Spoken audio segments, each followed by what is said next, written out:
Sekarang kita cerita yang mana? Nyamuk yang menakjubkan. Nah, konon dahulu kala di sebuah negeri hiduplah seorang raja yang sangat serakah lagi tamak. Karena sang raja tak pernah puas dengan apa yang sudah ia miliki. Ia selalu ingin memperluas kerajaannya hingga menebangi pohon di hutan. Pohon-pohon di hutan yang ditebangi sama raja. Jadi pohonnya sedikit pohonnya. Hutan tempat berlindung hewan pun terancam, Dek. Para penghuni hutan berunding untuk memberikan ultimatum pada Raja Tamak itu.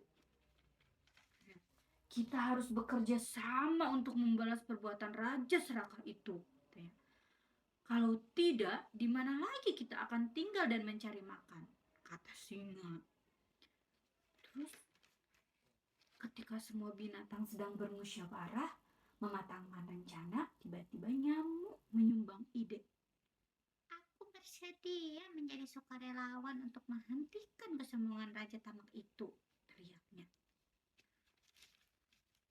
Terus semua peserta musyawarah terkejut. Karena dia adalah binatang kecil dan lemah. Bagaimana bisa diandalkan untuk tugas besar ini? Pikir binatang yang lain. Iya, itu kan gajah jadi besar. Kalau nyamuk kan kecil dong. Ini kecil, ini besar. Betul. Terus, apa kau ini serius? Dek, kata gajahnya gini. Apa kau serius dengan apa yang kau katakan tadi? Tanya si gajah ragu. Aku sungguh-sungguh dengan ucapanku.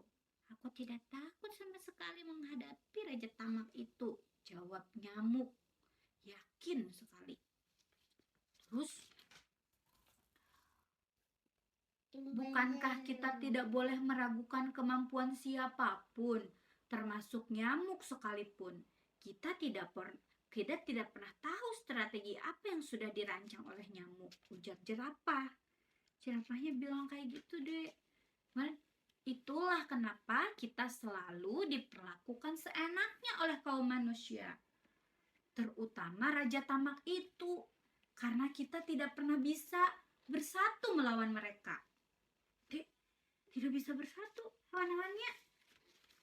Kemudian, alangkah lebih bijak kalau kita beri kesempatan kepada nyamuk. Karena kita tidak tahu apa yang akan nyamuk lakukan jika kita tidak memberinya kesempatan. Sahut Kancil dengan bijak. Gimana Kancil? Ini. Ya. Kemudian apa yang dikatakan gajah benar. Kita harus memberikan kesempatan kepada nyamuk, jawab semua binatang. Nyamuk pun berterima kasih telah diberikan kepercayaan oleh teman-temannya. Kemudian hari itu juga nyamuk menjalankan rencananya. Ia terbang dia ke rumah, ke istana sang raja yang tamak. Ketika dia ke rumah ya, ke kerajaan, ke rumah si raja itu. Ketika ia sampai di istana, ia mendapati sang raja tengah tertidur di kamarnya. Tepat sekali, rencanaku akan berjalan dengan lancar, kata nyamuk yang langsung menggigit bagian tubuh sang raja. Kit, ngik, ngik, ngik, ngik. Nah, begitu digigit oleh nyamuk. Gini ya? Iya, kit. Ya, betul. Misi yang dilaksanakan oleh nyamuk kecil berjalan dengan sukses. Saat itu juga ia menusukkan paruh runcingnya ke beberapa bagian tubuh sang raja. Setelah puas dengan hasil kerjanya, ia segera terbang kembali menemui teman-temannya di hutan. Terbang nyamuknya. Gini ya? Kawan-kawan, aku sudah berhasil melaksanakan misiku. Tapi hasilnya baru akan terlihat setelah beberapa hari lagi. Jadi aku harap, betul, kalian sabar menunggu untuk melihat hasil kerjaku. Itu ngomongan Kancil. Omongan nyamuk tadi, kata nyamuknya. Kan ujar si nyamuk, kata nyamuk deh. Beberapa hari pun berlalu dan ucapan si nyamuk pun terbukti. Sang raja demam, sakit, panas. Bahkan tabib istana tidak sanggup mengobati penyakit sang raja. Akhirnya Raja yang tamak itu meninggal dunia, Dek. Setelah kematian sang Raja Tamak, akhirnya semua binatang di hutan percaya pada nyamuk. Nyamuk kecil itu telah berjasa menyelamatkan seisi hutan karena kecerdikannya. Jadi kita tidak boleh sombong karena yang kecil pun bisa ya menyelamatkan teman-temannya ya.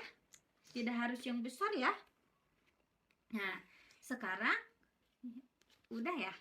Belum. Ini belum. Ya, Jadi oke. belum.